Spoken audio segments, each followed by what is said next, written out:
अपना radio 96.9 FM।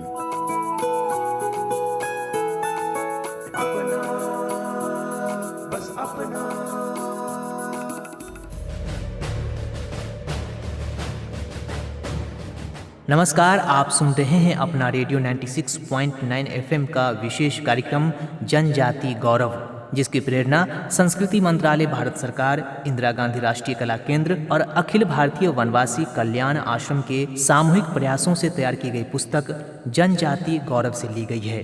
इस पुस्तक के लेखक हैं श्री सच्चिदानंद जोशी और श्री सत्येंद्र सिंह। जनजातीय क्रांतिकारियों का स्वतंत्रता संग्राम और अपने समुदाय के उत्थान में महत्वपूर्ण योगदान है, किंतु इनका जिक्र हमारे स्वतंत्रता आंदोलन के इतिहास में बेहद कम देखने को मिलता है। कुछ क्रांतिकारियों को छोड़कर अधिकांश जनजातीय क्रांतिकारियों को भुला दिया गया और स्वतंत्रता संग्राम में उनकी भूमिका गुमनामी में खो गई। इन क्रांतिकारियों ने अंग्रेजी फौज के गोला बारूद का सामना अपने तीर धनुष, कुल्हाड़ी, हंसिया, टांगिया से किया। अपना रेडियो 96.9 एफएम का कार्यक्रम जनजाति गौरव इन्हीं जनजातीय क्रांतिकारियों के जीवन और भारतीय स्वतंत्रता संग्राम में उनकी भूमिका को रेखांकित करता है। इस कार्यक्रम के द्वारा आप सभी उन पगडंडियों, कठिन पहाड़ी रास्तों, कंटीली झाड़ियों को महसूस कर पाएंगे जिन पर चलकर जनजातीय लोगों ने पहाड़ियों और वनों में अपने जीने और इच्छा के अधिकार के लिए लड़ाई लड़ी।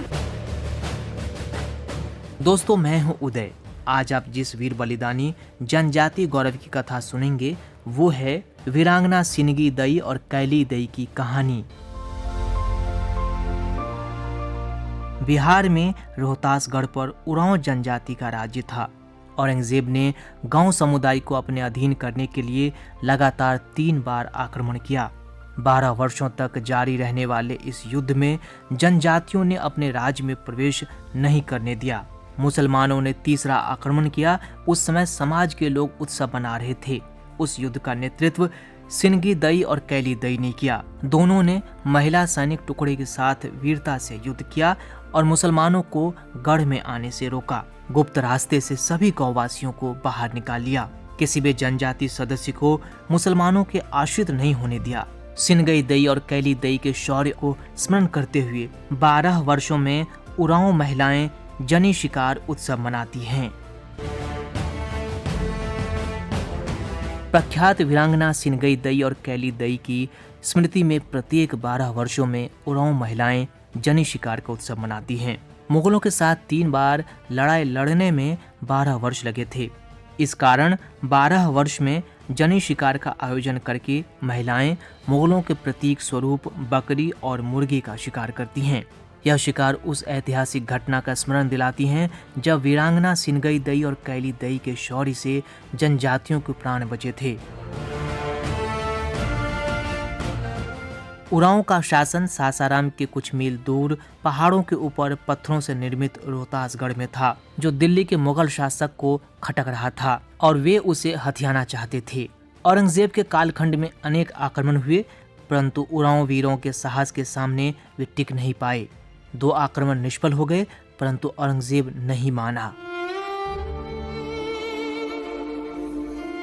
भारत में गद्दारों की कमी नहीं थी। इन गद्दारों ने कई बार भारत का इतिहास बदल कर रख दिया। मुगलों ने तीसरी बार आक्रमण की योजना बनाई। सुंदरी नाम की एक ग्वालीन महिला जो जनजाति समाज के गढ़ में दूध पहुंचाया करती थी, उसने बताया कि चैत्र मास में उरांव लोग सरहुल मनाते हैं। मौज मस्ती के इस उत्सव में वे युद्ध का सामना नहीं कर पाएंगे। साथ ही वहां के गुप्त प्रवेश द्वार की भी जानकारी दे दी। सरहुल के अवसर पर मुसलमानों का आक्रमण हुआ, परंतु ये वीरों की वीरता के सामने टिक नहीं पाए और भागने के अलावा उनको कोई चारा नहीं था। सुंदरी को बुलाया गया। उसने जो राज बताया, इससे मुगल सेनापति को विश्वास ही नहीं हुआ था। सुंदरी ने कहा कि जिन वीरों से आप पराजित हुए हैं वे उरांव नारियां हैं। जिसे आप राजा समझ रहे थे वह तो राजा की बेटी सिनगी दई हैं। वह युद्ध का संचालन एक कुशल योद्धा की तरह करती है। सेनापति का दायित्व सेनापति की पुत्री कैली दई निभा रही हैं। मुगल सेनापति को विश्वास नहीं हुआ। इसके सबूत के लिए सुंदरी ने कहा, आप सोन नदी के किनारे जाएं और छुपकर देखें जो सैनिक दोनों हाथों से पानी लेकर मुंह धो रहे हैं वे महिला सैनिक हैं। मुगल सेना ने इस रहस्य को जांचा और अपने सैनिकों को रहस्य बताकर गढ़ की ओर बढ़े। सरहुल पर्व के धुन में पुरुष नशे में विशुद्ध थे, परंतु महिलाएं अपने गढ़ की रक्षा के लिए तैयार खड़ी थीं।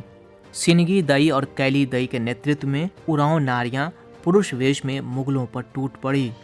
मुगल सेना भागने लगी। भागती हुई सेना देखकर मुगल सेनापति चिल्लाया, भागो मत, ये पुरुष नहीं स्त्रियां हैं। सिनगी दई कैली दई महिलाएं हैं।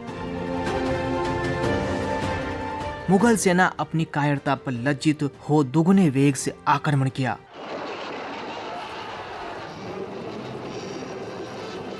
युद्ध में नियम की सारी सीमाएं तोड़ दी गई। मुगल सेना बढ़ती जा रही थी। मुगल सेना के सामने उरांव स्त्री सेना संख्या में कम थी, लेकिन सिनगी दई केवल एक वीरांगना ही नहीं, होशियार और युद्ध कौशल में प्रवीण भी थीं। उन्होंने हिम्मत के साथ बुद्धिमानी से काम लिया। जब मुसलमान सेना गढ़ में प्रवेश करने लगी तब किले में मिर्च की बुकनी का धुआं छोड़ दिया। चारों ओर लाल मिर्च की बुकनी उड़ने लगी। मुसलमान सैनिक आंख बंद कर खू खू कर रहे थे। जब धुआं छटा तो घोर आश्चर्य, किले में एक भी पुरुष या नारी नहीं थे। सिनगी दई और कैली दई सभी को गुप्त रास्ते से बाहर निकालकर सुरक्षित स्थानों पर पलायन कर गई थीं। इन दोनों वीरांगनाओं के साहस और शौर्य के कारण एक भी उरांव सैनिक मुगलों के हाथ नहीं लगा। इन वीरांगनाओं के स्वतंत्रता संग्राम की लड़ाई अति प्रेरणादायी है। सिनगी दई और कैली दई के पराक्रम, साहस और धैर्य को नमन। अपना रेडियो 96.9 FM पर अभी आप सुन रहे थे विशेष कार्यक्रम जनजाति गौरव। आज आपने सुनी सिनगी दई और कैली दई के अदम्य शौर्य और सर्वोच्च बलिदान की गौरव गाथा।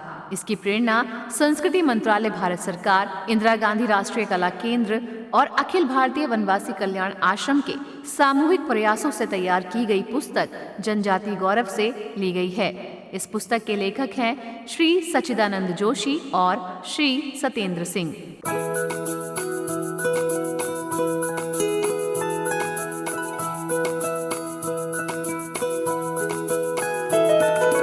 मेरी ख्वाहिशें, मेरे अरमान, मेरा बस यही सपना, जिंदगी में हर कोई समझे हम सफर मुझे अपना, अपना बस अपना।